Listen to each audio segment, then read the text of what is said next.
Good evening again, everyone. My name is Qiana Gabriel. I am the Interim Engineering Supervisor for the Traffic Division. Today, we will be talking about the Cold Spring Traffic Calming Project, which is just west of Overland Avenue to Grindon.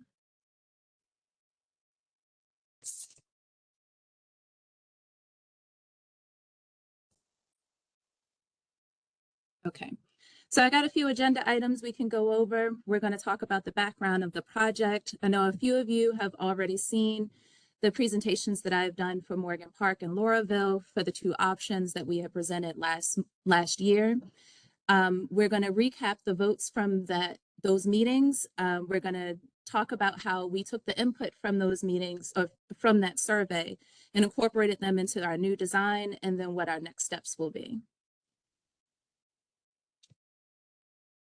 So just to give you another touch on the background, this project started from several service requests along the corridor. It was citing speed. We had ATVS do an investigation. They did a speed analysis. With the equipment, it prohibits the type of feasibility fix for fixed and mobile photo enforcement units. So the sight lines aren't favorable for ATVS to install speed cameras along Cold Spring. So it triggered us for traffic to look at other solutions for traffic calming.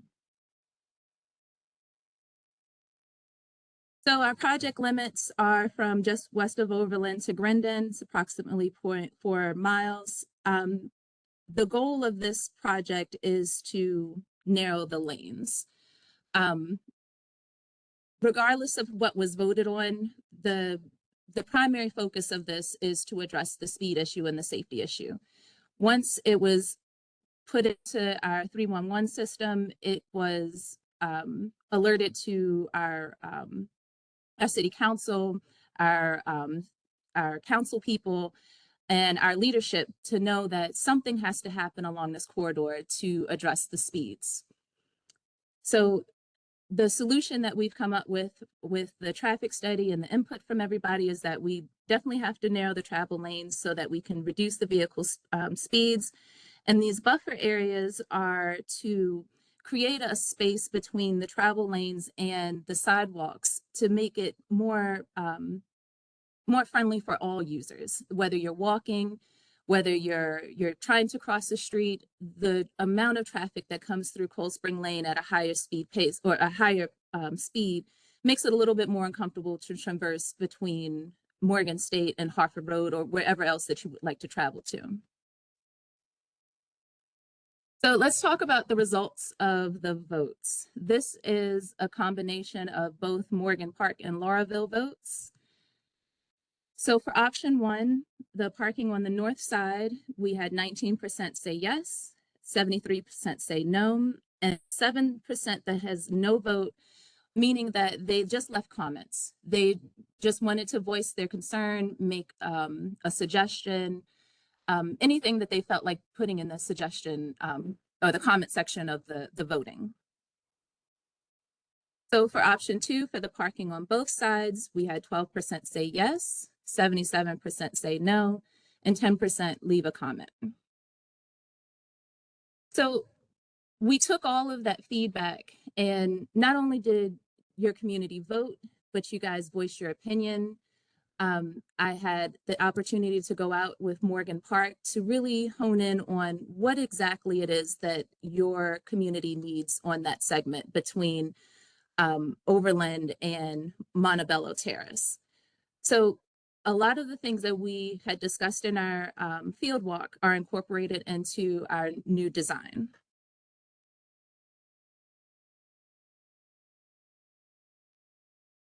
So we're going to reduce the travel lanes by just introducing this buffer. This buffer, again, is to give extra protection from not only people that are traveling along the roadway in their vehicles, but also would like to walk along the sidewalks. We are going to do a hatch that is going to be spaced at least 20 feet apart with the 5-inch white to define the travel lanes. Here is the Morgan Park section. We will be moving the stop bar at Overland closer to the intersection where the stop sign was previously placed and in the past has been getting hit with the guardrails in place. And we have seen a change in the behavior, and we've discussed this with Morgan Park, but we understand that we need to include the stop bar adjustments and the crosswalks. The same thing for Montebello Terrace. We moved the stop bars closer to the intersection. And we also are focusing on the daylighting. Morgan Park had voiced the concern for parking along this corridor because of sight distance. We want to make sure that you can ingress and egress from your community with ease. So we are introducing these buffer areas around Overland, Montebello Terrace, and Charlton Avenue, so that that sight line isn't blocked by any vehicles that are parked on that corner. I could take questions at the end. So we maintain the parking that is in front of the residents that is directly in front, directly on Cold Spring Lane. We just made sure that where the no stopping sign is, I don't know if I can do a pointer.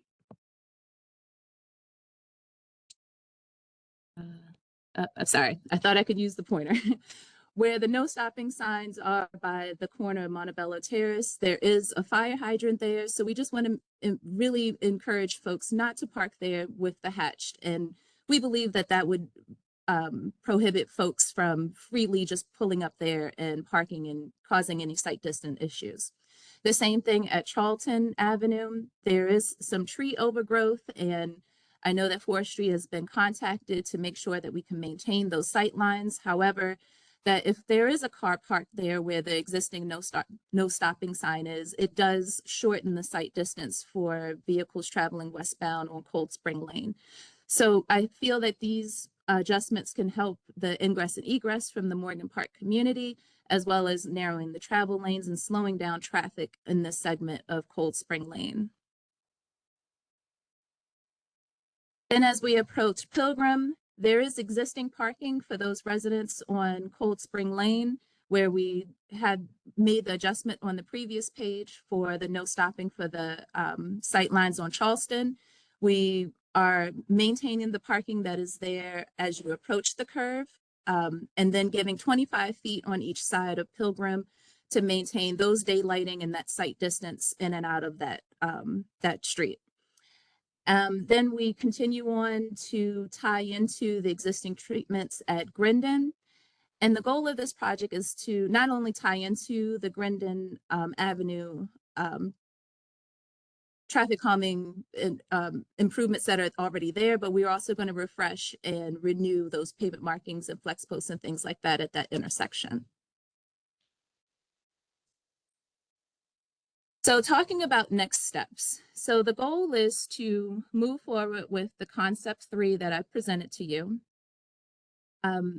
We are going to look at a phase 2 of a traffic study to look at other improvements along Grindon and Harford Road.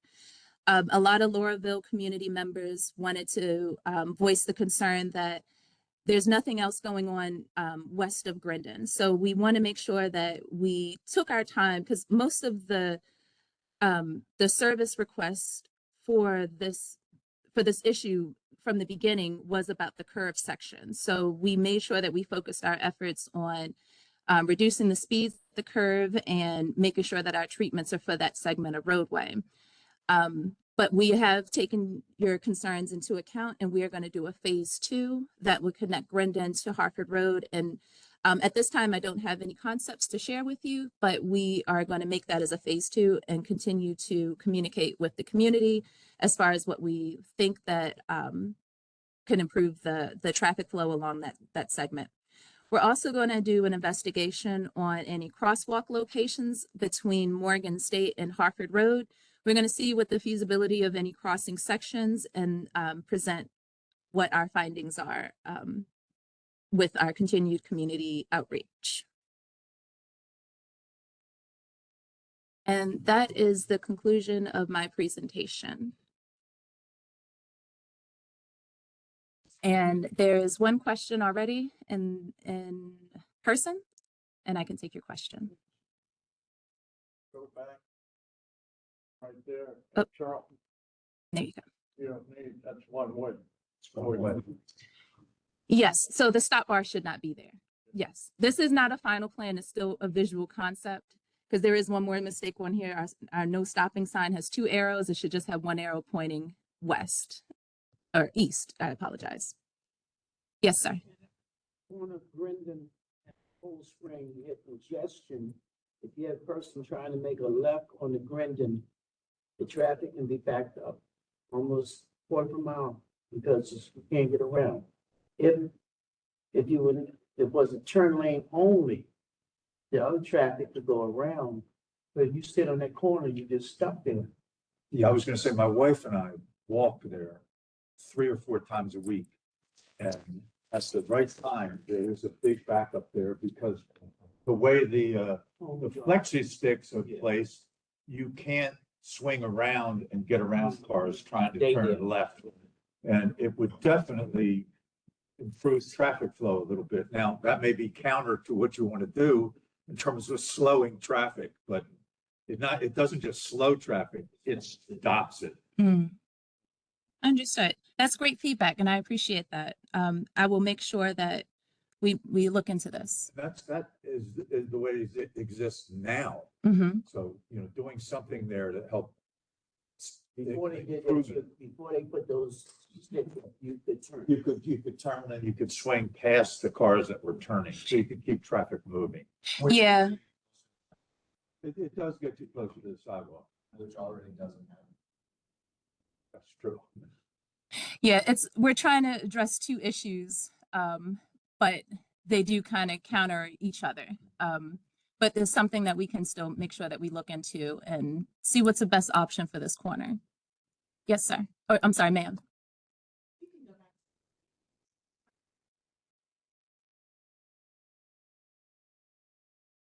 Mm-hmm. What I've noticed and so there's no parking is people are still. I know we can't control how people park, but I think when you give someone the idea that they can park 1 car there, they assume they can park all the cars there, so then it's counterintuitive. In the sense that there are some spots on that street there where you can park. People are just gonna park all on the street. I think with the visibility issue that you have on both sides of the street, having any type of parking doesn't fix the issue, it just makes it worse. Because people are gonna see no parking and they're still gonna park. Mm-hmm. And we think about more than what I'm just saying, we think about homecoming. They park up and down that street. Mm-hmm. So I think getting rid of parking is a great idea, but we also have to think, where are these people gonna park? Because what's gonna happen is Morgan Park is gonna become the parking lot for people at the school. Because there's no. I understand that frustration, but we can't design around a one event. And that's why we wanted to introduce parking as an option. If the community would prefer to park along Cold Spring, those physical barriers act as the narrowing that we need to slow folks down. But when the community doesn't feel comfortable parking on their street, then you're putting parking out there for it to not be used. And then it's going to feel like an open space for them to continue to travel at a higher speed. So it's either we can have folks out there park to give those barriers and that pinched feeling, or we do the buffer lane and only give the parking in those segments that we're trying to maintain. So it's like the south side of Cold Spring, that's pretty much mostly no parking until you get to the curve, which is interesting because the existing signs don't say no parking, but that's the segment that you should not park in on the curve. Correct. So to try to counter that, because a lot of those crashes happen on that approach, we don't want anybody to park on that segment. And that's why when we proposed the 2 options, it was mostly at the tangent after the curve, because we understand that some people do use that area for parking, and we wanted to make sure that we gave that option. But yeah, it's.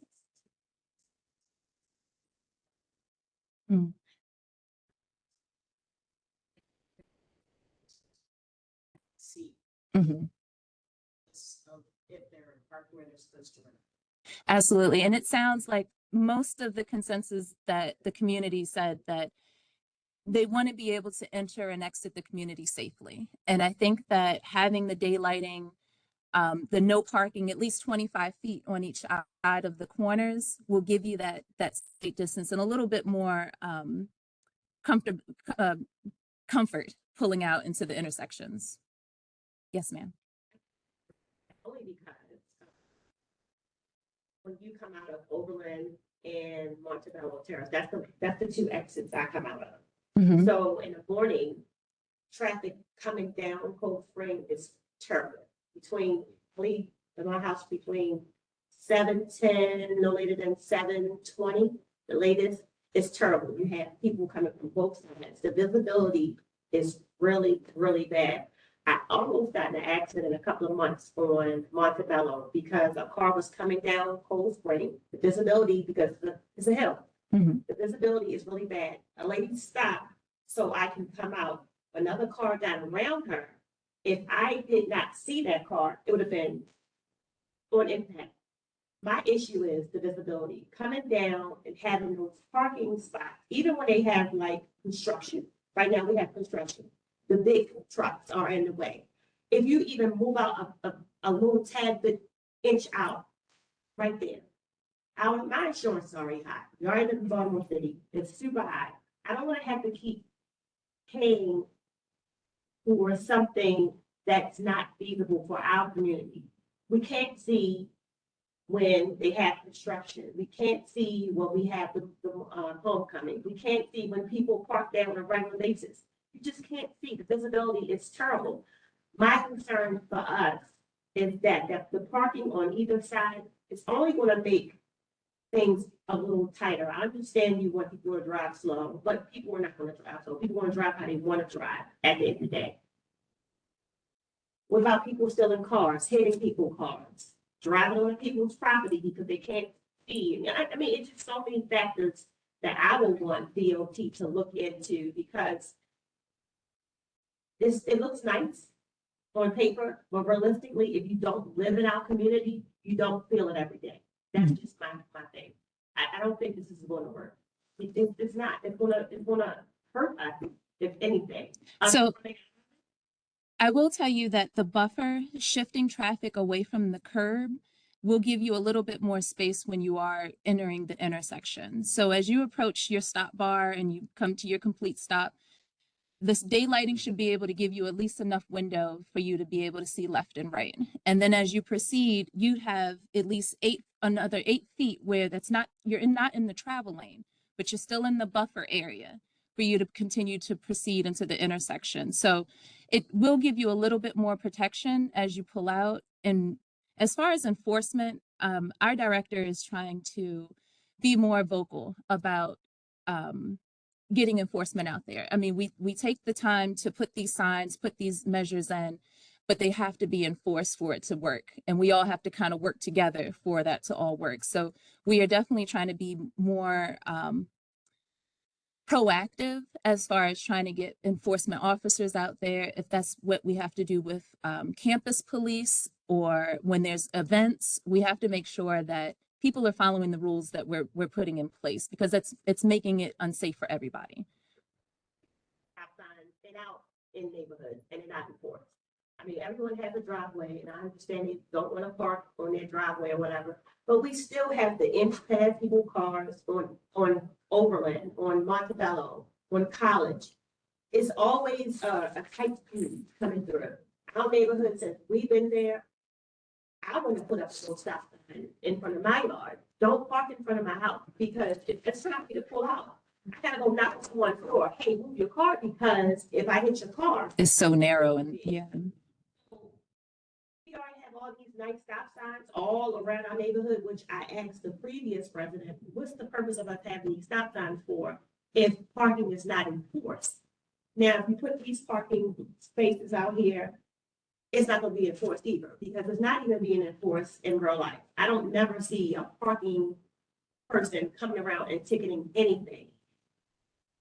I don't think they're gonna just particularly stick to our neighborhood. I'm pretty sure they have other fish to fry in Baltimore City, maybe they can, recoup their money. If you wanna start, you need to come start around our neighborhood.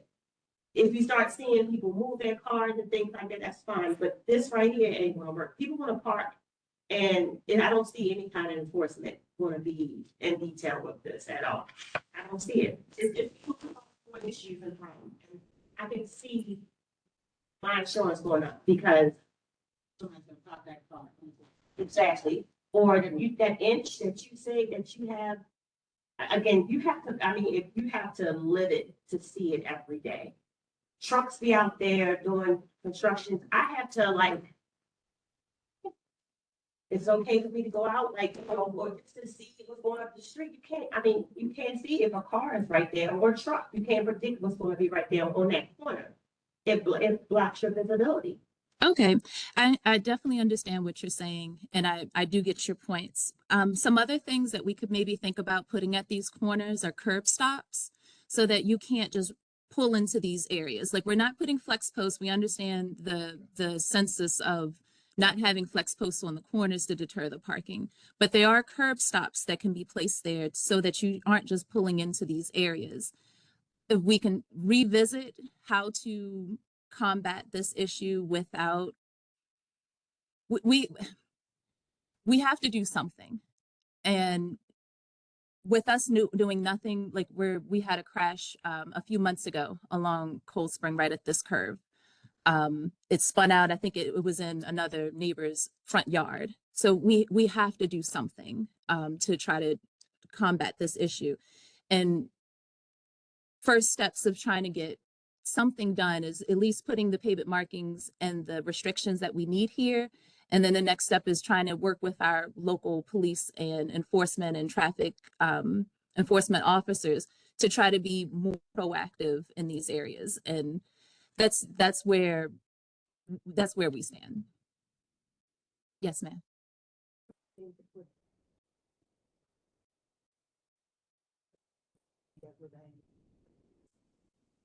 If there's a lot of like emergency fire trucks that come up and down Cold Spring. I think if you put something like that, they could go around the cars and use those sites right there. That's true.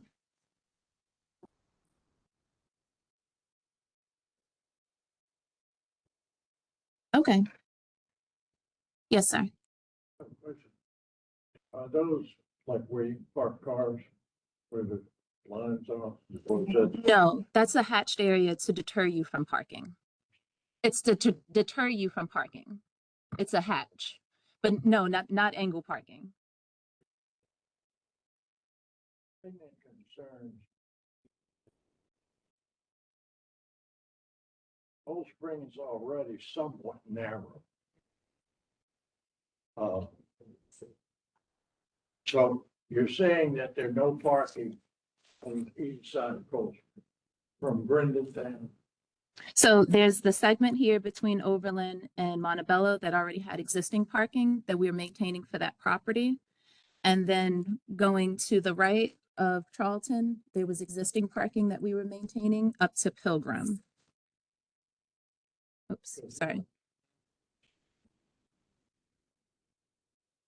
We still have issues with when, you know, when the traffic is heavy in the morning. And then you got buses along with the traffic. That makes Cold Spring real narrow. And if you have, let's say, emergency vehicles, as the young lady just said, that makes it even worse. And the traffic coming down Cold Spring, you know, even though I know you had to back up down and over, turning out Overland is a bear anyway. Mm. No matter what.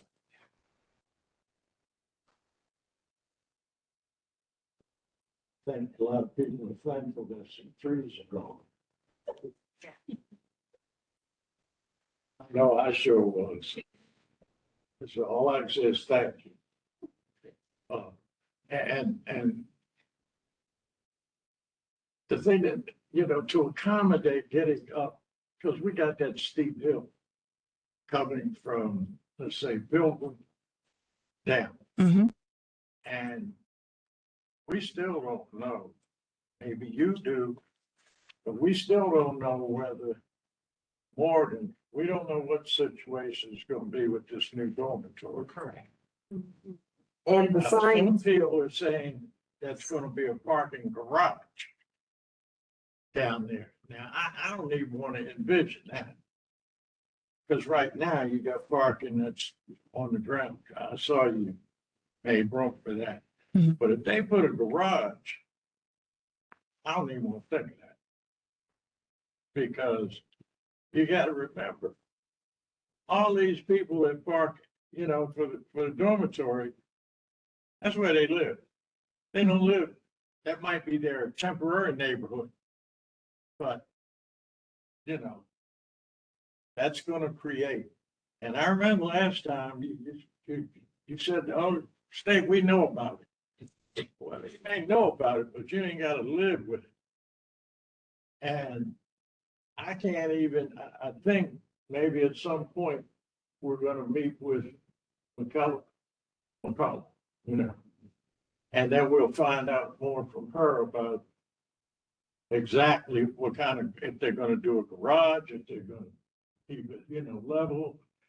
And, you know, if we don't know what's happening there, I mean, that just makes it all the worse, because it's not nice right now.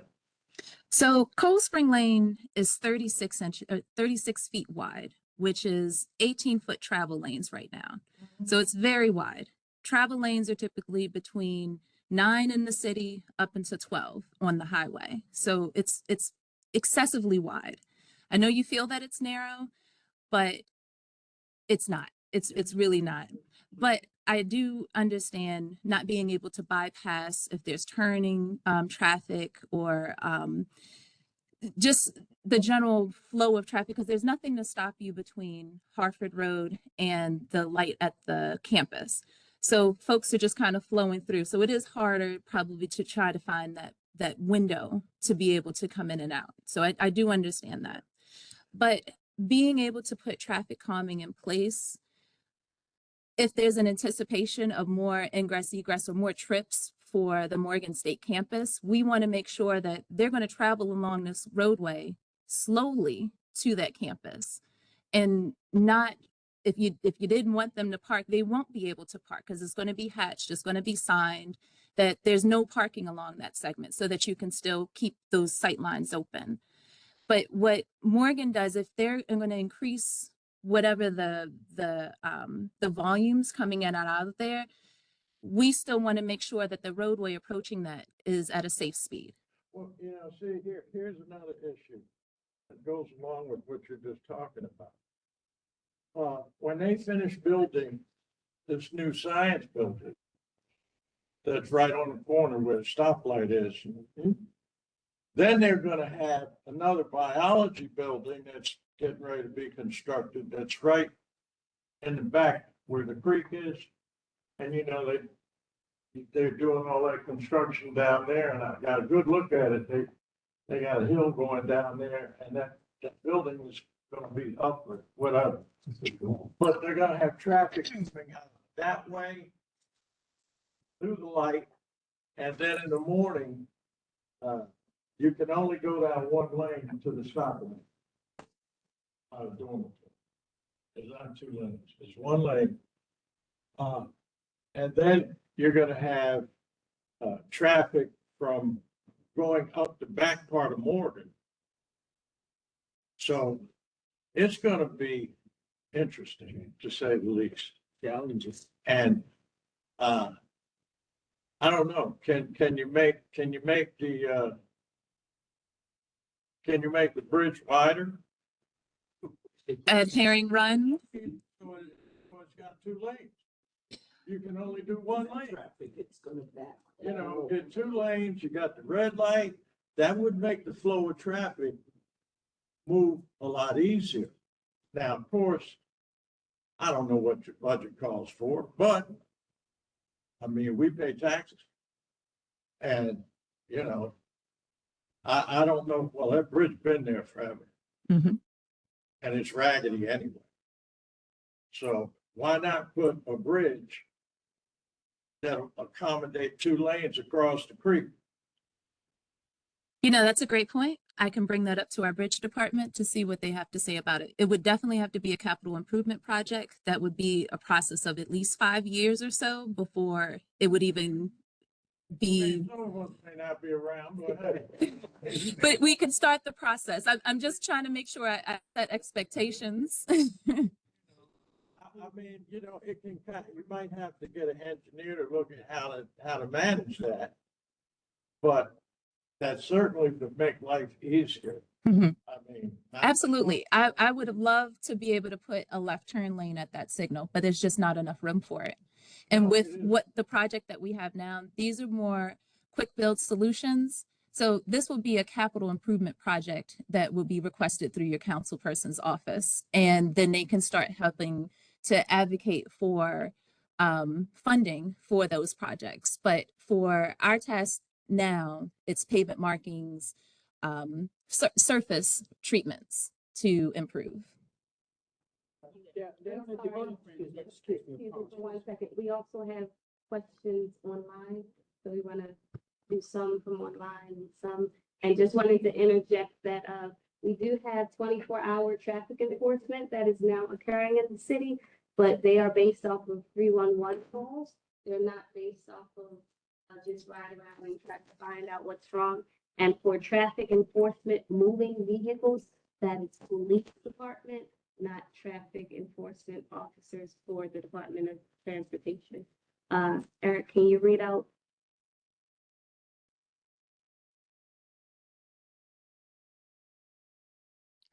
Preventing parking on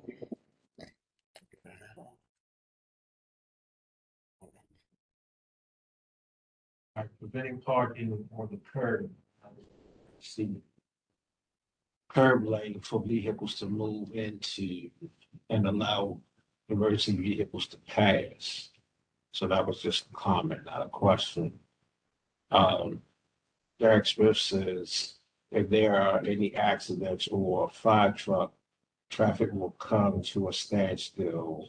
Secondly, curb stops and the no parking areas, they stay dirty. The curb stop will prevent any street sweeping from picking up debris. And third, I heard you say we have to do something. Does that mean you are going to do what you want to do anyway? So that was a lot.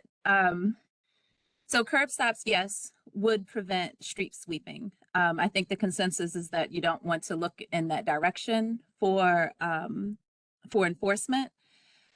As far as emergency vehicles, the buffer area is the same as the parking lane. So you will be able to move out of the way for emergency vehicles by pulling in the buffer area.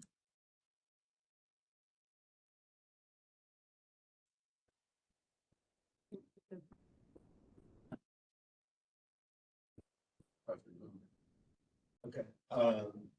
First off, I want to say, just, appreciate your efforts, DOT, for trying to address a very real safety concern on this road. I did have a question. The lines, is there any plan to augment the lines with flex posts or any sort of physical barrier? No, not at this time. We're going to have the treatments at Grindon upgraded and then the flex post there because we think that's the most critical area of the curve, but along the corridor, no. Because I noticed the traffic calming that was done on the stretch of Moravia in front of the cemetery there. Those lines went away very quickly because people just drive over them. And the only thing that really prevents people from constantly driving over them is the flex posts that are occasionally placed along that corridor. I just worry that within months, these lines will be gone. People will ignore them, continue to park along here. So I just would encourage you to consider some sort of physical barrier rather than just painted lines. I appreciate the feedback, but yes, we are concerned about pavement markings wearing. That is our concern as well. So we are trying to figure out how to design it in a way where we can keep folks on the travel lane and not just riding in the buffer. It's supposed to be for emergencies where you can pull over, or if you did want to walk and you couldn't get around on a piece of sidewalk, like that's supposed to be the buffer between the travel lane and your sidewalk. So we want to make sure that that stays in place and stays refreshed. Actually, I had a couple of suggestions. If you go further down toward the bridge, you've got the narrowing of the road. Yeah, right there. There is no sidewalk. The sidewalk ends right at the edge of the bridge. And so it forces people to go across. Would there be any consideration to extending the sidewalk out into the roadway, which accomplishes the same thing, but now gives you a continuous walkway so that you don't have to cross Cold Spring Lane to get up? Otherwise, you're just walking on the street against that pretty steep slope. And that's what was done on the other side of the campus drive there. That was part of Cold Spring Lane.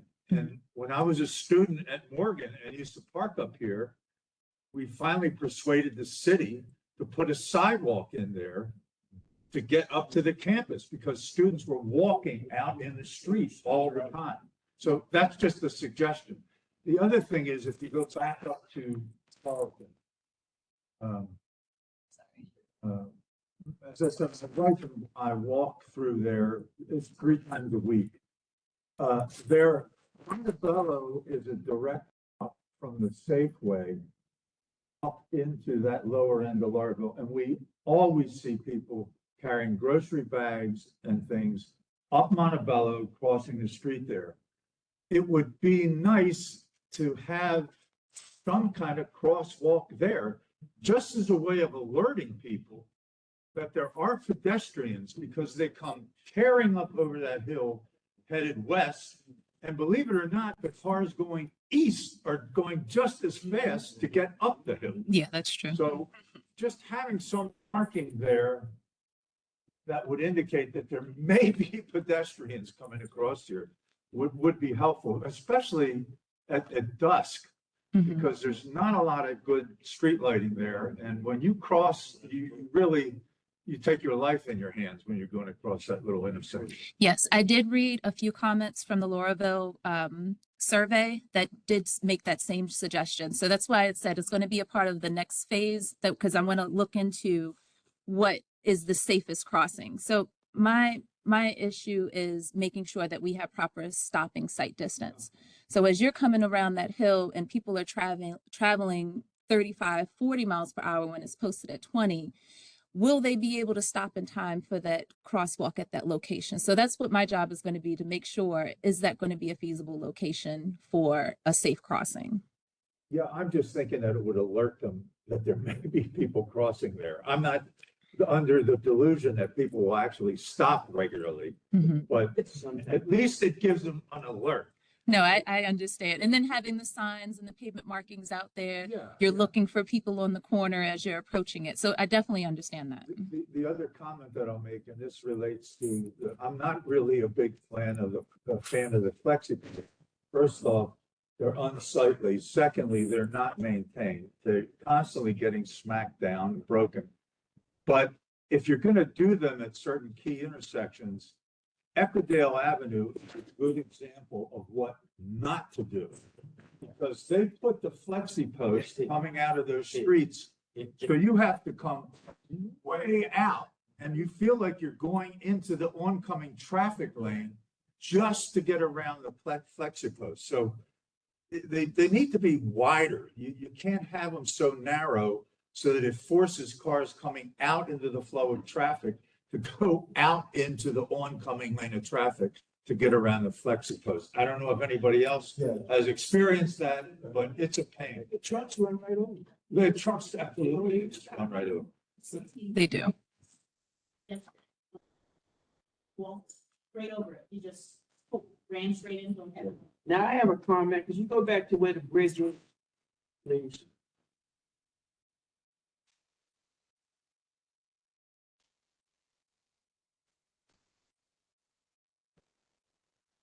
And you see a sidewalk. If that was straight, people could, and try to make that left coming up to Stadium Way, you could keep straight. But you see how the sidewalk comes out? It bumps out. It stops people right there. Yes, and that is because that makes that corner ADA compliant. Because in order to put a ramp in for you to cross if you are in a wheelchair or have accessibility issues, it has to be bumped out so that, because this is retrofitted, like you said, this wasn't there in the beginning when this was built. So it had to be retrofitted in to accommodate the federal standards. So that's why it has like a bulb out there so that it can accommodate the proper slopes for that ramp. They couldn't have taken some of that property back. Moved it. Not for that corner. It's right at the bridge abutment. It's an unfortunate design. Like if we could get 4 more feet off of that bridge, we could have a bypass lane there, or a left turn lane. I've looked at it in person. I grew up in this area as well, so I definitely understand the layout of the land here, but I could not figure out how to do it without making things worse.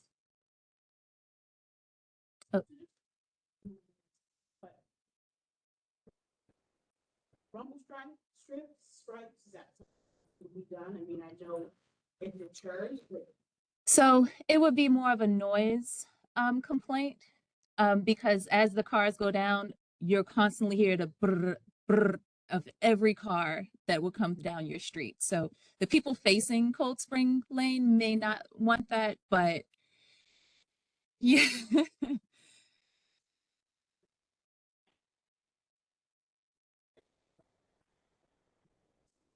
Oh, okay. So speed humps wouldn't work just because of the grade difference. Yeah, some folks will start launching themselves and it'll look like some crazy movie. This is not related to transportation, but that storm drain right at the edge of the bridge there at the base of the hill is constantly getting clogged up, and there's a lake there. That, it does slow traffic down because it's a huge pool of water. So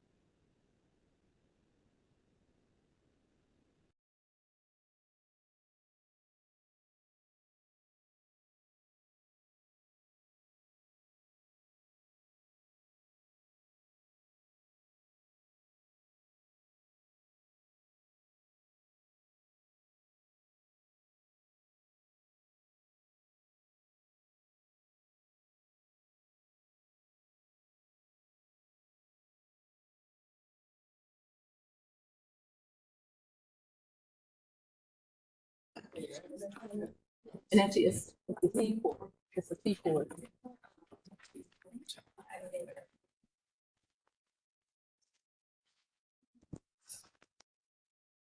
Okay. I apologize.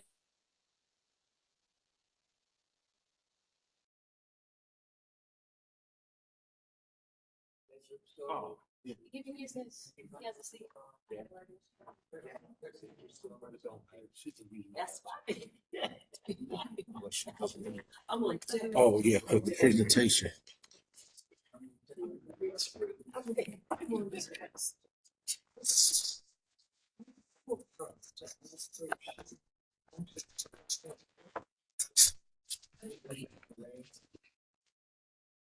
Folks, just give us 1 second. We have a little technical difficulty.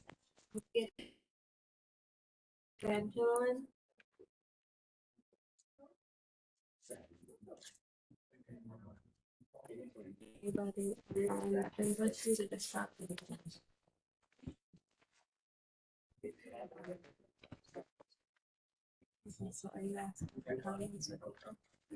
I'll take Some installments of even LLC engagement. Yeah, it's revealed to be made for Apple's country that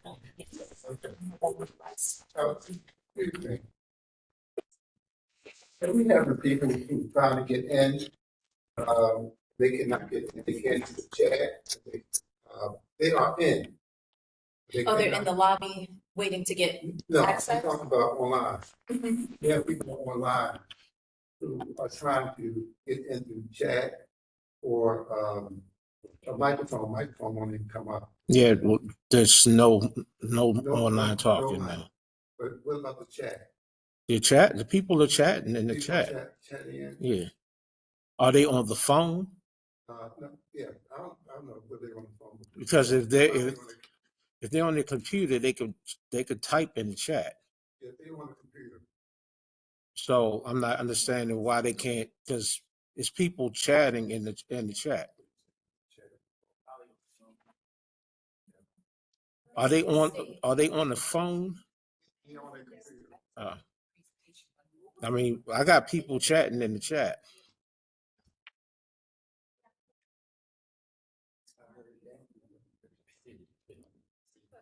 Who is it? What does this number end with? Ronnie Washington. Hold on, let me.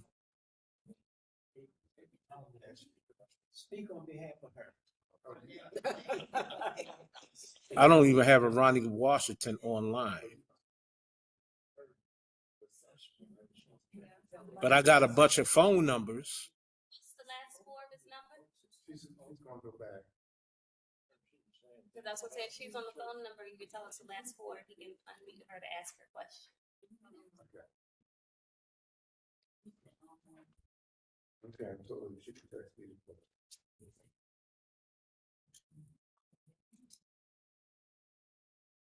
Yeah, because there's no Ronnie Washington online.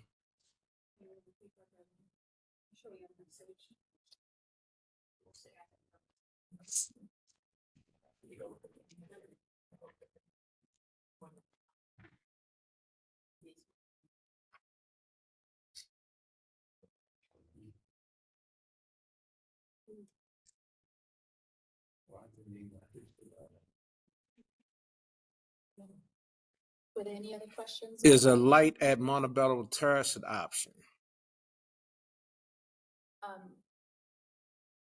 They're asking for Yes. a signal warrant there. Yes. I believe our signal team completed an investigation. I'll double check and see what the results of that was. But I believe that question was asked and we didn't complete the investigation and it said it wasn't warranted. Cynthia and Glenn states, can you say more about why speed cameras do not work in this location? Sorry, go ahead.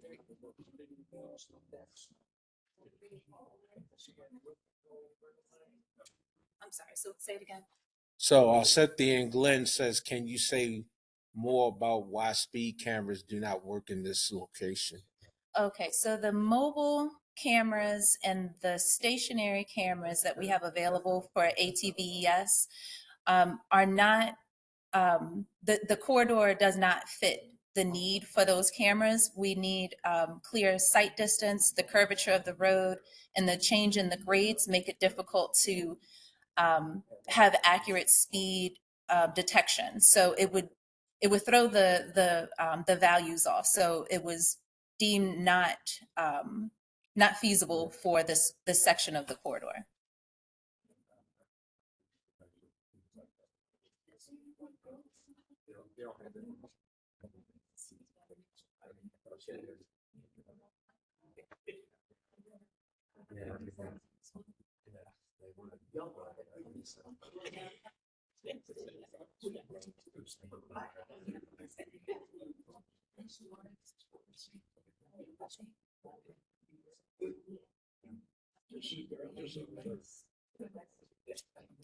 We don't have any more questions here. I don't.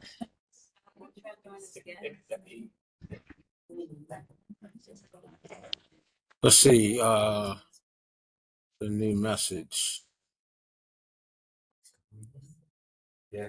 Was my question answered? I heard you say we have to do something. Does it? It's asking the same question again. Yes, so we don't want to ignore the issue. We want to take in the feedback and we want to make the decision that would serve the community, but we do understand that some type of traffic calming treatment should be installed along this corridor. Now, these meetings are so we can come to a middle ground as far as what treatment would be successful and what we are in our capabilities to do at this point.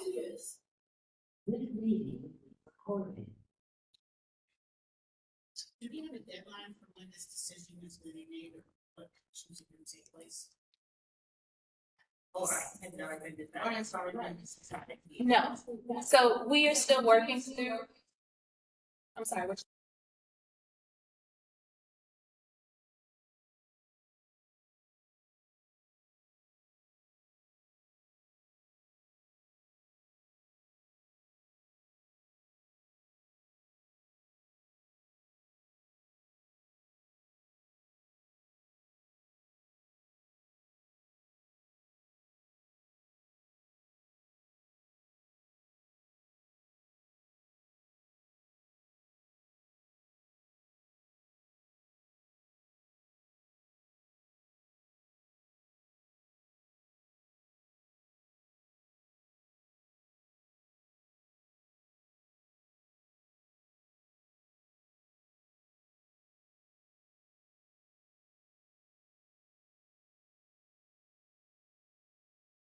You know, just overall life in your community. We don't want this to make it harder for you. We want this to be, this improvement really helped me get out of my neighborhood in the morning and I appreciate this. I want those types of results. I don't want to put something in where you're angry leaving your neighborhood every day and, you know, just not happy at all. We want to make sure that we come together. And that's why we're on meeting number 3 to make sure that we get all your input. I read through each and every one of those comments that were voted on and took every comment to heart. So I did the investigations. I tried to incorporate a lot of things into our designs, and I'm trying to listen to you all as much as possible as what's important to you.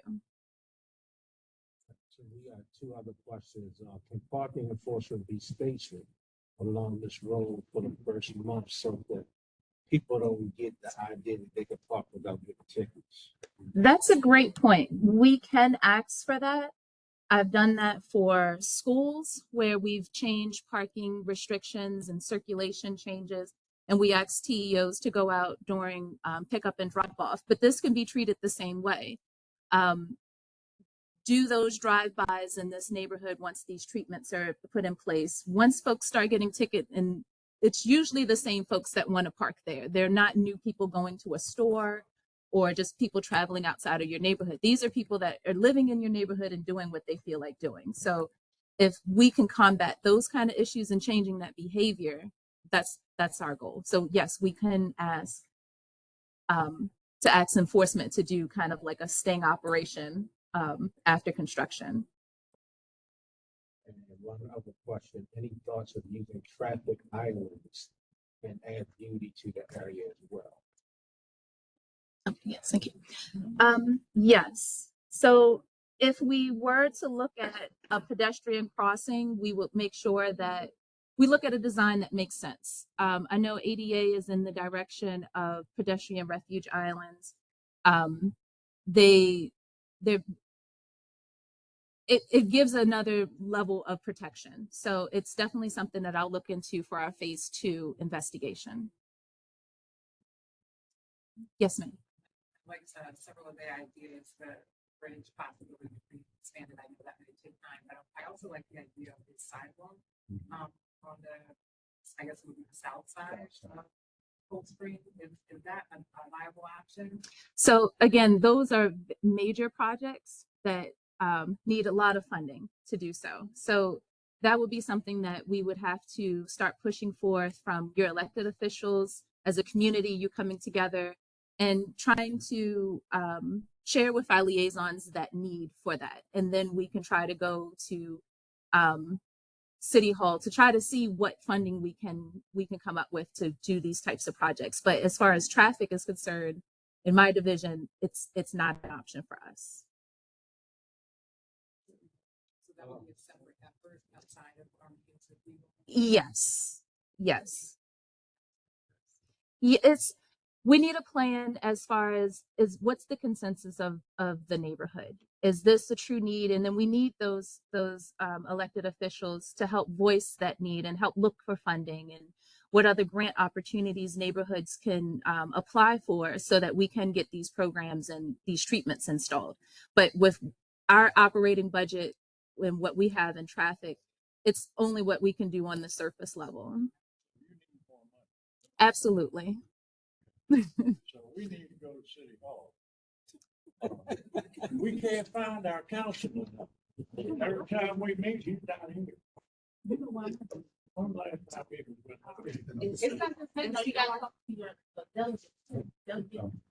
us. Yes, your delegate, any elected official that you would like to help go to bat for you as a community, write those letters, voice the concerns, lay out what the need is and how this can improve our communities.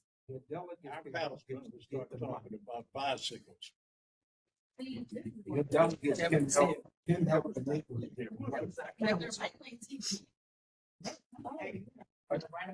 Just another question,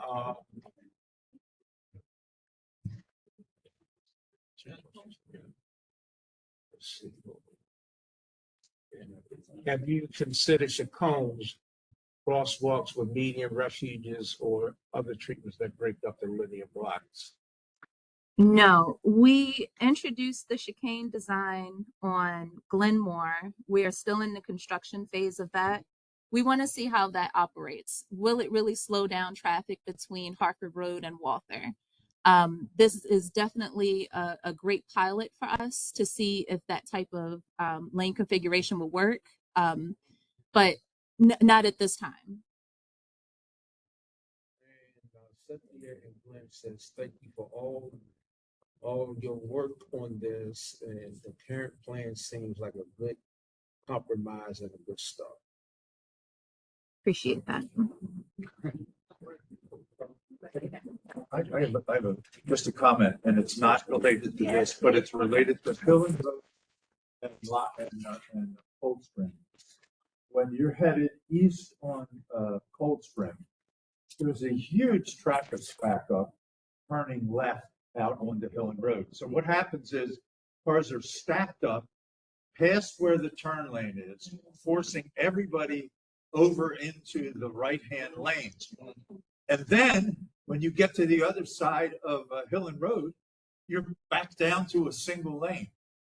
Would there be any consideration to making that turn lane a double turn lane so that there's not so much traffic backed up, forcing everybody out into the other lanes, and then all of a sudden, boom, you're back down to a single lane? It's kind of, I don't know, every time I go through there, I'm like, this doesn't make any sense. Yeah, it feels like you're going through a toll. Like everybody goes into a line and goes into their lane, and then they have to come back into one. I definitely understand that. So we need to work with Morgan State with what their plans are for that segment of the roadway so that we make sure, like, their engineering department studies Hillen and Cold Spring. That's a part of their engineering studies, their programs that they're working on over there. We want to work with Morgan State with that segment. So yes, we understand there is a need, and we are going to still continue to work with Morgan to try to come up with a solution for a lot of that. A lot of hesitation is because of the construction that's going on. We don't want to put something in, fresh paint in, and they still got trucks going in and out of there. We want to know what's going to happen along these blocks, what kind of truck traffic is going to come through here so that we can put something pretty in and we know it's going to stay. And the medians along that stretch, Morgan owns those. Those aren't city maintained medians. So Morgan actually owns that property. They also control the lights, the turn signal. No, the city. No, we own the signals.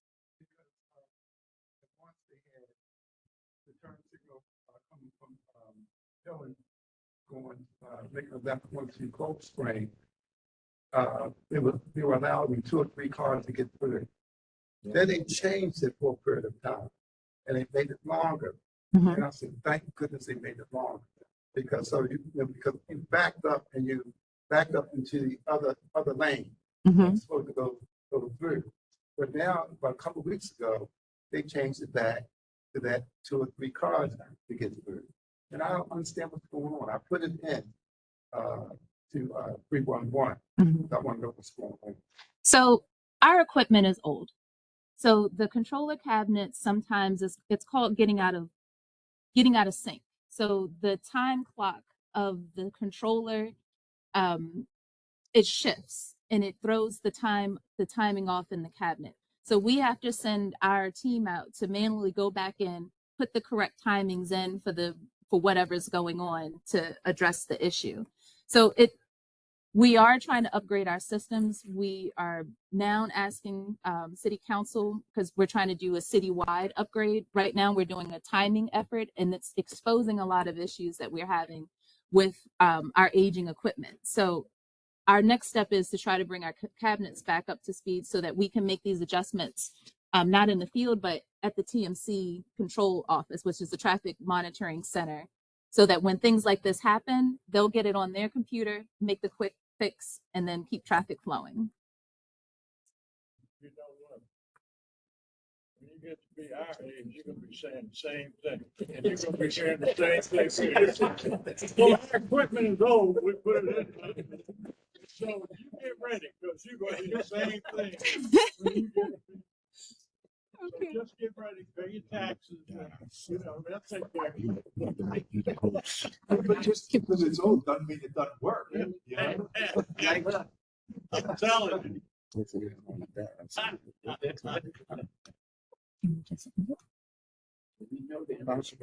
We can, there's no more question. But that bridge is good. So just let them know. Since I can ride around the bridge and it's all right. it's not a bad.